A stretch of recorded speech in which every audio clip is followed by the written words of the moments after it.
আর এটা হলো সুলতান আসকার প্রথম স্তরে যাওয়া একটা ফরজ আইন, আর আমলগুলি সুন্নত মনে করতে হবে।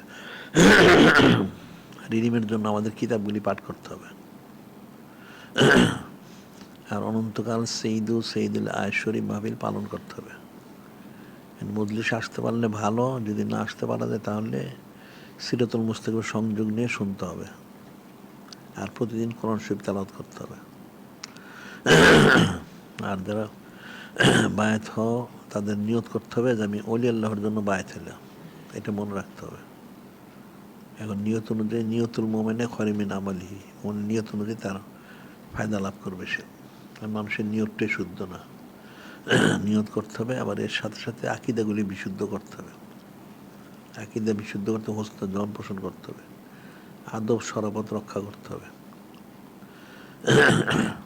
এখন আকিদা শুদ্ধ না, হস্ত জন নাই, আদব সরাবত নাই, সেটা ফায়দা লাভ করতে পারবে না।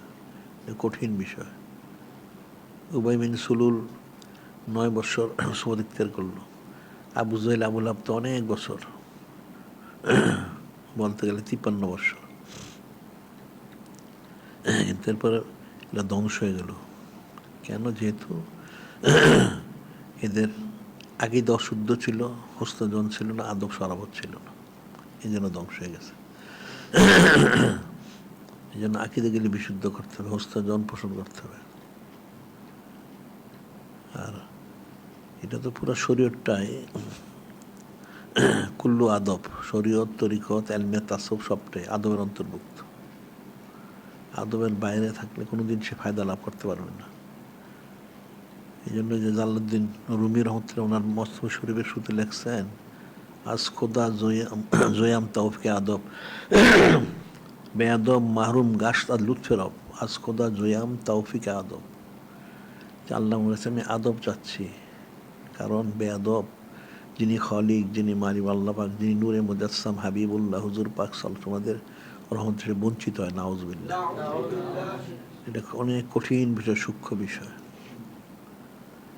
এর জন্য আকীদা শুদ্ধ করতে হবে, হুস্ন জন রাখতে হবে, আদব সরবর ঠিক রাখতে হবে। এখন মানুষ সাধারণ এগুলি না বুঝার কারণে ফায়দা লাভ করতে পারে না। হাজার জিকির করলে ফায়দা হবে না, সৌদিকদের করলে হবে, যখন আকীদা শুদ্ধ হলে ফয়েজটা উজ্জ্বল প্রবেশ করবে না, ফায়দা লাভ করবে কোত্থেকে? আকীদা শুদ্ধ হইলে, আদব সরাবত থাকলে, হুস্তজন থাকলে তখন ফয়েজটা উজ্জ্বল প্রবেশ করে, অন্যতে তো প্রবেশ করে না। বিষয়টা কঠিন। এখন মানুষ সাধারণভাবে যেহেতু এলমে তাসব তো মানুষ বুঝেই না, তারপরে যদি কেউ বুঝেও সে আসলে হাকিকতটা তো সবাই বুঝতে পারে না, যার জন্য সবাই ফায়দা লাভ করতে পারে না। হাকিকতটা বুঝতে পারলে তখন সে ফায়দা লাভ করতে পারতো, এছাড়া তো ফায়দা লাভ করতে পারবে না। পূর্ববর্তী যারা আউলিয়া কেরাম অতীত হয়েছেন, বরফ সাহেব, খাজা সাহেব বা মুজিদ আল রহমতুল্লাহ, এদের অনেক লক্ষ লক্ষ মুরিদ। খাজা সাহেবের তো কোটি কোটি মুরিদ। কয়জন মুরিদ তাকমিলে বসলো? গোনা বাঁচা কয়েকজন মাত্র। সিলসিলা যা জারি হয়েছে, গোনা বাঁচা কয়েকজন। কেন? কিন্তু আসলে এখানে আকীদার বিশুদ্ধতার বিষয় আছে, আদবের বিষয় আছে, হস্তজনের বিষয় আছে। এখন সবাই বড় অলিয়াল্লাহ জেনেই বায়াত হয়েছে, কিন্তু হইলে আকীদা তো পরিপূর্ণ শুদ্ধ না, হস্তজন নাই, আদব সরব নাই, যার জন্য পূর্ণ ফায়দা লাভ করতে পারে না সবাই। এটা সব জায়গায় যত বড় বড় অলিয়াল্লাহ অতীত হয়েছেন, মনে হচ্ছে অনেক লোকই তো বায়াত হয়েছে, তাহলে কী হবে? শেষ পর্যন্ত গিয়ে গুনা ভাষা কয়েকজন থাকে, আবার অনেকে যে থাকেই না, নাউজুবিল্লাহ। যেহেতু ওইভাবে সে গ্রহণ করতে পারে না, মানতে পারে না, তো কেমনে হবে? রসম রেওয়াজ, এক একজন এক এক উদ্দেশ্য, গাড়ির উদ্দেশ্য যায়, অলি আল্লাহর জন্য তো যায় না। আবার অলি আল্লাহর জন্য গেলে অলি আল্লাহর জন্য যে আমলগুলি করা সে তো সে করে না। এই যে আবু বকর শিবলি রহমতুল্লাহ রায়, ওনার কাছে এক লোক বায়াত হইতে আসলে বললেন, তুমি তো আমার কাছে বায়াত হইতে পারবে না, ফেরত যাও। উনি প্রথমে বলছেন এটা। তো লোকটা বললো, হুজুর বেদন আমি বায়াত হব। তুমি বলেন বায়াত হইবা, তাহলে তুমি এক কাজ করো, কালেমা শরীফটা পাঠ করো দেখি। সে কালেম সে স্বাভাবিক পাঠ করলো যে না, এটা হবে না, তোমাকে পাঠ করতে হবে লা ইলাহা ইল্লাল্লাহু হযরত আবু বকর শিবলি রাসূলুল্লাহ সাল্লাল্লাহু আলাইহি সাল্লাম। লোকটা ভয় পেয়ে গেল, এটা কেমন কথা, কালেম সে উনি পাল্টাই ফেললেন। তিনি বলছেন আমি তো আগেই বলছি তুমি ভয় দিতে পারো, তুমি ফেরত যাও। সত্য লোকটা ফেরত গেল। কিছু দূর যাওয়ার পরে সে চিন্তা করলেন তো অনেক বড় ওলি আল্লাহ, কি বললেন, নিশ্চয় কোনো হ্যাকমত আছে হয়তো।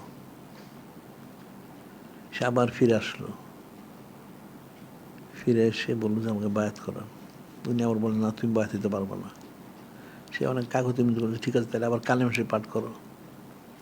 সে স্বাভাবিক পাঠ করলো, না এইভাবে হবে না, তোমাকে ঘুরায় পড়তে হবে লা ইলাহা ইল্লাল্লাহু হযরত আবু বকর শিবলি রাসূলুল্লাহ সাল্লাল্লাহু আলাইহি ওয়াসাল্লাম। তখন লোকটা সত্যি পাঠ করলো।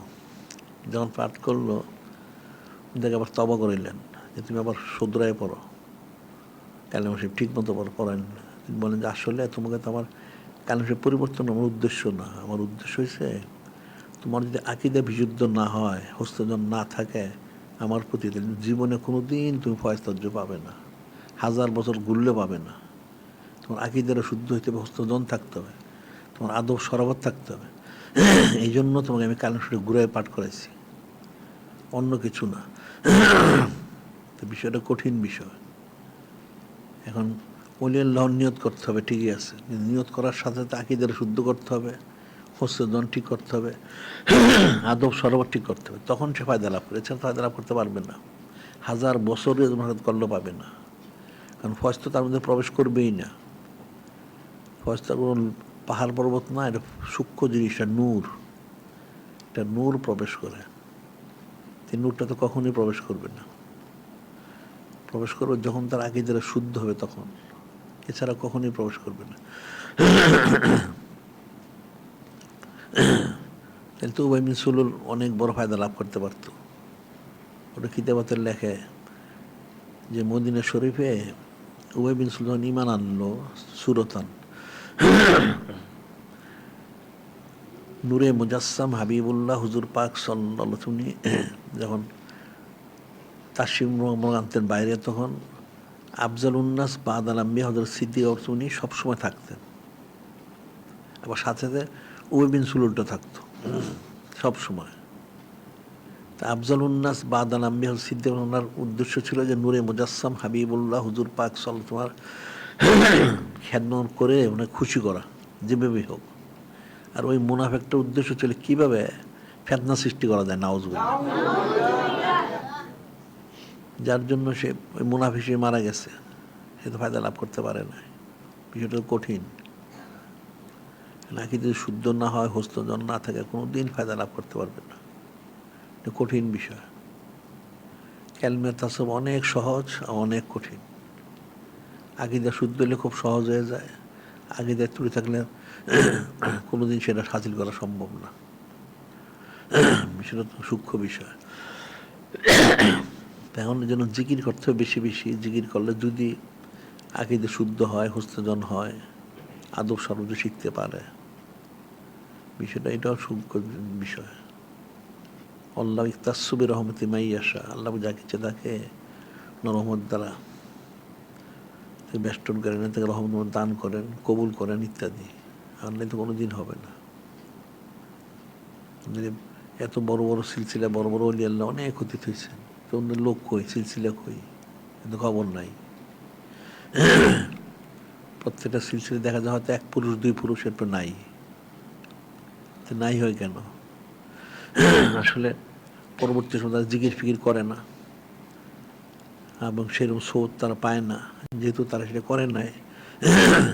আবার সেই আকীদা হস্তজন সেরকম কিছু নাই, ফায়দা পাবে কোত্থেকে? তো কঠিন বিষয়। একদিক থেকে হলো সোধ ইখতিয়ার করা, আরেক থেকে আকীদা শুদ্ধ করা, দুইটাই জরুরি। এখন যদি সোবত ইখতিয়ার করতে না পারে, ফায়দা লাভ করবে কোত্থেকে? কেউ গদি নিশন হয়ে গেল, এখন সে তো শিখে নেয়, তা না শিখার কারণে তো সে ফায়দা লাভ করবে কোত্থেকে? সে তো কারো সোবত ইখতিয়ার করে না, সে আস্তে আস্তে আরো শূন্য হয়ে যায়, নাউজুবিল্লাহ। বিষয়টা কঠিন। এটা হলো সবদ বেশি বেশি ইখতিয়ার করা, জিকির ফিকির করা, এর সাথে আকীদাগুলি বিশুদ্ধ করা, হস্তজন পোষণ করা। এর আরেকটা কথা আমরা যেটা বলি সবসময়, মাহবুব আলাই নিজামুদ্দিন আউলিয়া রহমতুল্লাহ আলাই, উনি যে সামা শরীফ করতেন প্রায়ই, এটা চিশতিয়া খানদানের বিশেষ খাজা সাহেব রহমতুল্লাহ বা হযরত উসমান হানি ওনারা বেশি করতেন সামা শরীফ। তিনি মাহফিল করতেছিলেন একদিন, করলে সাধারণত যারা উপস্থিত সবাই থাকতেন। তো ওনার প্রধান খলিফা নাসিরুদ্দিন চারাগি দেহলভি রহমতুল্লাহ, অনেক বড় আলেম, ওই সময় বিশ্বখ্যাত আলেম, এবং ওনার প্রধান খলিফা উনি মশহুর হয়ে গেছেন, প্রধান খলিফা। এখন মশহুর সামা শরীফ মাহফিল উনি থাকেন সবসময়, কিন্তু একদিন উনি একটু দূরে ছিলেন, ওখানে আবার হযরত নিজামুদ্দিন আউলিয়া ওনার কিছু মুরিদ আরেকজন কয়েকজন ছিল। তাদের একজন বলল, নাসিরুদ্দিন চারাগি দেহলভি, হুজুর এখন সামা শরীফের মাহফিল শুরু হয়ে যাচ্ছে, আপনি কি যাবেন না সেখানে? উনি অস্বীকার করেন নাই, তো ওনার কথাটা এরকম ছিল যে সবসময় আমি তো যাই, এখন একদিন না গেলে কি হবে, এটা বলে, এবং বাপটা এরকমই, উনি আর যান নাই। তো ওই মুড়ি চলে আসছে মাহফিলের শেষে হযরত নিজামুদ্দিন আউলিয়া হতে বললেন যে নাসিরুদ্দিন চারাগি দেহলভি কোথায়? তো ওই মুরিদ বলল, হুজুর উনি তো মুখ স্থানে আছেন, ওনাকে আমি বলছিলাম। তো কি বলছে?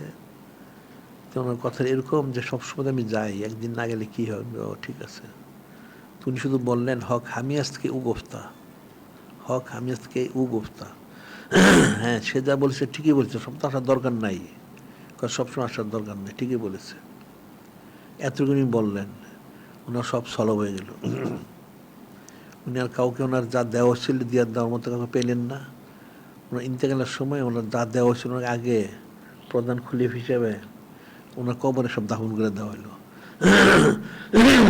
আর পরবর্তী সময় হযরত নিজামুদ্দিন ওনার প্রধান খলিফাকে বাদ দিয়ে ওনার এক ছাত্র আকিস ওনাকে দায়িত্ব দিলেন।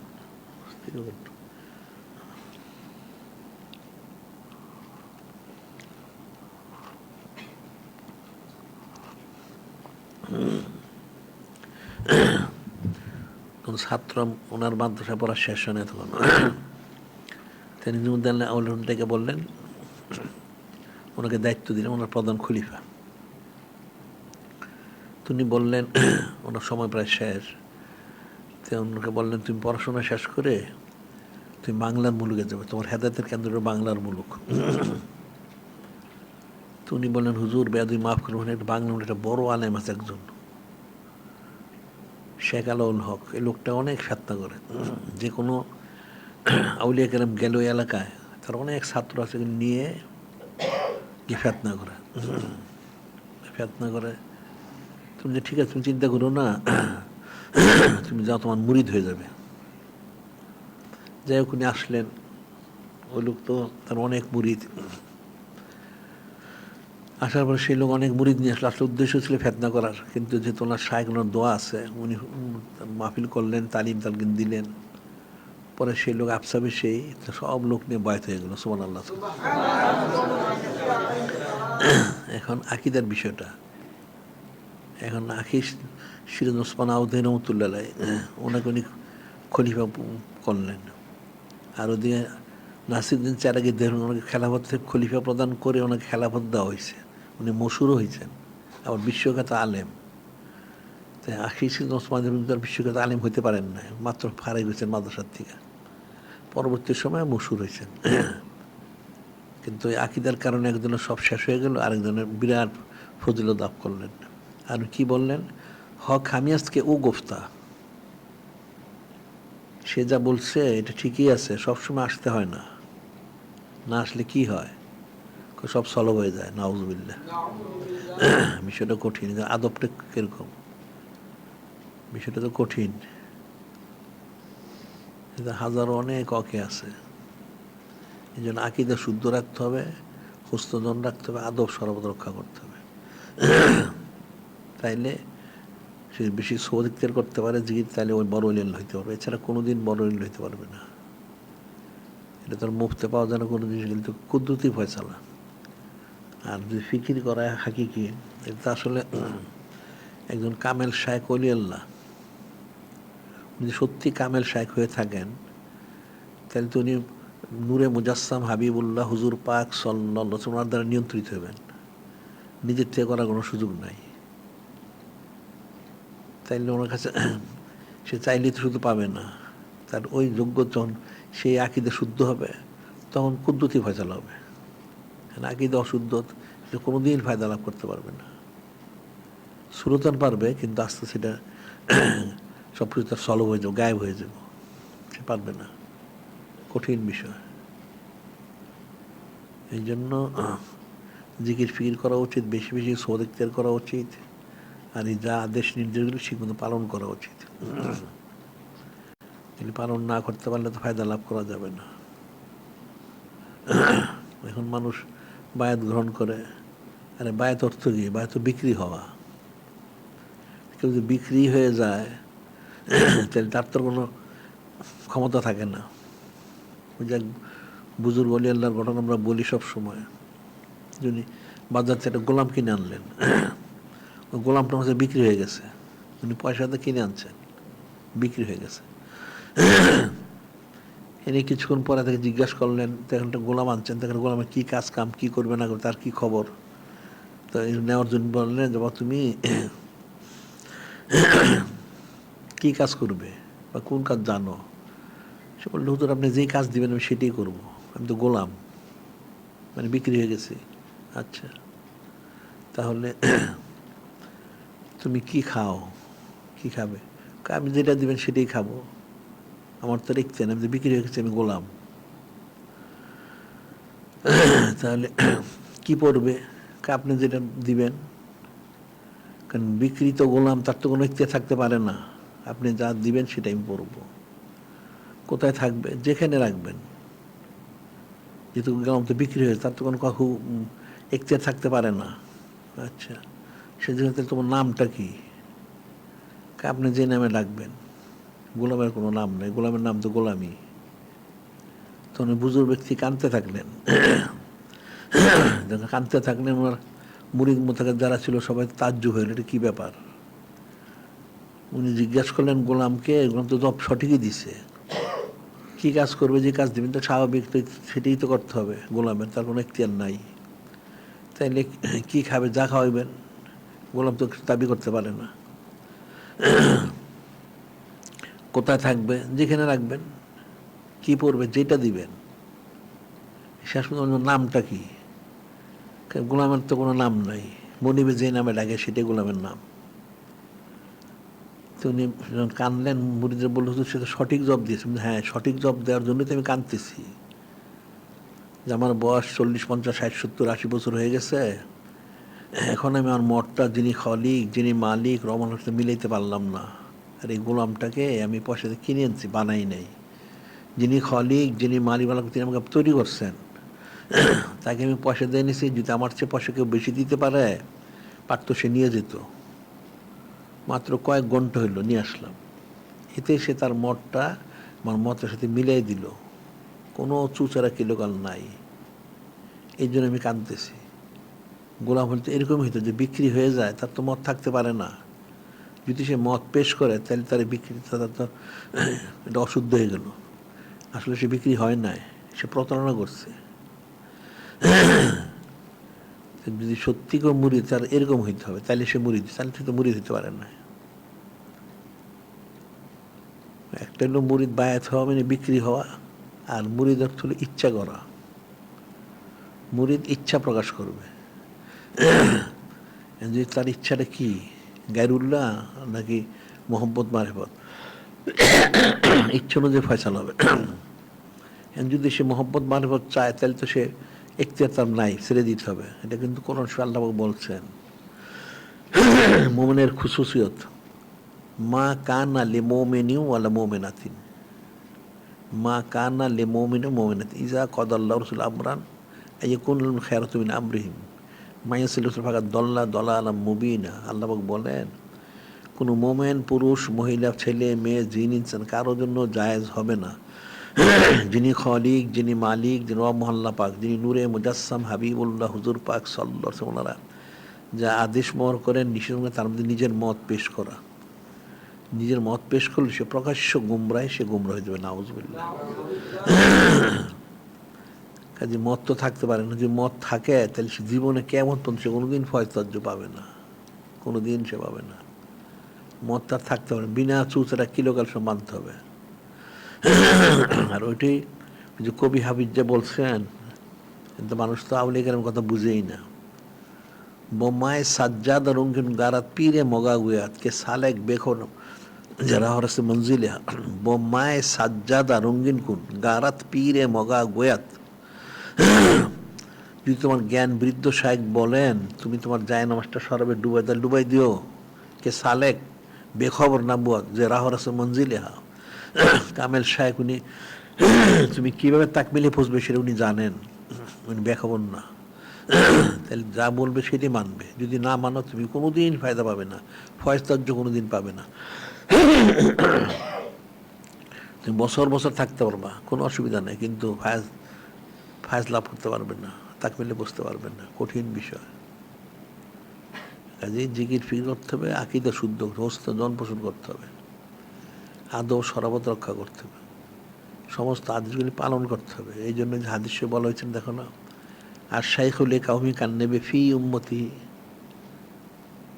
একজন কামেল শায়েখ যারা মুরিদ মুতাকে তাদের মধ্যে তদ্রুপ সম্মানিত, যেমন উম্মতের মধ্যে একজন নবী রাসূল আলাইহিস সালাম সম্মানিত। সুবহানাল্লাহ। কোনো উম্মত যদি কোনো নবী রাসূলের কথা না শোনে সে কাফের হয়ে যায়, তাহলে মুরিদ না শুনলে কি হবে? এটা কিন্তু কঠিন বিষয়। যদি না শুনে মুরতাদ হয়ে যাবো, নাউজুবিল্লাহ। বিষয়টা কঠিন। এই জন্য আমরা বলি হেদায়েত পাওয়া অনেক কঠিন, তার যদি হেদায়েত পায়ও ইস্তেকামত থাকাটা আরও কঠিন, কারণ ইস্তেকামত থাকবে মৃত্যু পর্যন্ত।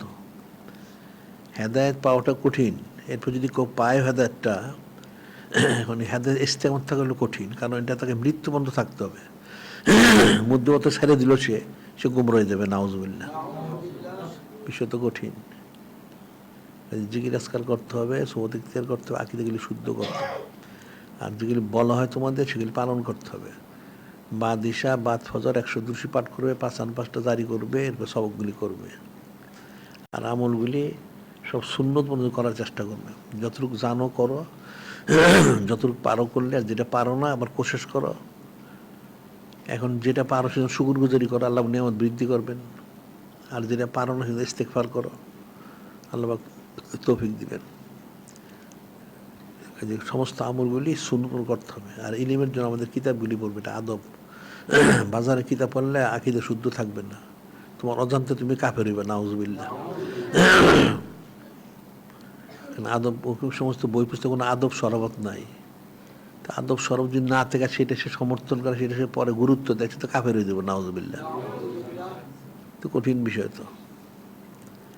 শুধু কিতাব বই পুস্তকের মধ্যে, কিতাবাদির মধ্যে নূরে মুজাসসাম হাবিবুল্লাহ হুজুর পাক সাল্লাল্লাহু আলাইহি ওয়াসাল্লাম বা ওনার হযরত আব্বা হযরত আম্মা আলাইহিম আসসালাম ওনাদের বিষয়গুলি যদি থাকে, বা হযরত উম্মাহাতুল মুমিনিনের বিষয়গুলি থাকে, এরকম বিষয়গুলি যদি থাকে, দেখা যায় সেখানে যারা লেখালেখি করছে কোনো আদব সরবত নাই, তো তুমি সেভাবে পড়লা, তো তুমি তো ওই দলের হয়ে গেলে, নাউজুবিল্লাহ।